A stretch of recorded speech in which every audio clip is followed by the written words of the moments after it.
Good morning, AP parents, and happy last week of October already. First and foremost, thank you so much to those of you who came to parent-teacher conferences last Thursday. It was a long night, but it was definitely a good one. It was great to talk with so many of you, not through this screen, and actually in person about what we've been up to, and also just why I'm so incredibly impressed and proud of our AP course and where it's at right now. Thank you also to those of you who brought your student with you. I always think that's much nicer to talk with them than about them. So for those of you who have juniors right now, if you didn't bring your student this year, consider bringing him or her next year as a senior. It's kind of just a nice wrinkle that I've always appreciated, and I know other teachers do too. You know, the big kind of news coming out of AP Lang is the free-form essay that they got back last Wednesday. And this is the one where there's a lot of risk involved. We broke away from that 5-paragraph structure because no real writer actually uses that. We don't want to be using that at the college level. So we're moving beyond that. We're taking additional chances as writers with our sentence lengths and structures.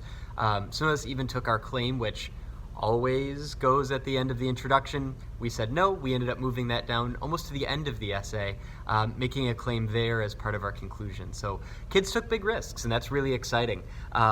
For some, those risks really paid off in big ways. They really enjoyed the piece that they wrote, and they were able to still really have a clear logical structure to their thinking. Other students liked the process, and they're close, right? Like they were kind of in that B range where a lot of things went right. We just need to push a little bit further. Usually, at the core of that was establishing consequences and why any of this matters. That was usually the students who kind of ended up in the B range.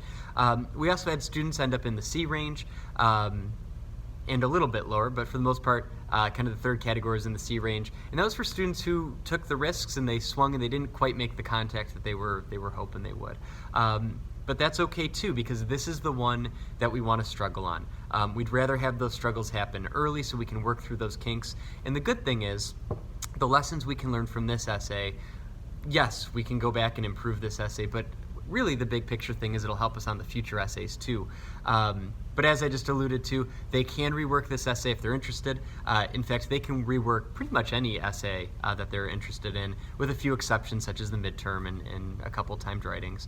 But for an essay like this that they spent time on, if they are interested in going back and revising, they have the opportunity to do that. So over the weekend, they were supposed to kind of sit with the feedback a little bit, not with the grade, but with the feedback, and to try and think of me more as an editor rather than a grader. And I know that's really difficult. I know that's easier said than done. But if they can think of me as an editor, then we can work collaboratively to take this essay and push that to the next level. And as I said, you know, if we're willing to rework this essay, yes, it will improve this essay. Yes, it will improve the grade for this essay. It's going to pay dividends in the long run, and that's really what we want. So, you know, the idea is growth. It's always been growth. It's the idea of, you know, will we persist in the face of setbacks a little bit, and recognizing that effort is going to be a pathway to mastery, and that's where we want to get by the end of the year when we take the AP test in May. It's where we want to be at when your student is off at college freshman and sophomore year, you know, those intro writing classes that they're taking, to have that mastery, or at least have a good enough toolbox where they feel like they can reach in and pull out a lot of really good things to find success in those classes. So that's where we've been. Students will be conferencing with me this week if they're interested in revision. So follow up with your student, see if he or she is doing that. As far as what's ahead, we're still working on rhetorical analysis, the study of what a writer is doing and why they're doing it that way. We're taking a look at a speech from Madeleine Albright, the former Secretary of State.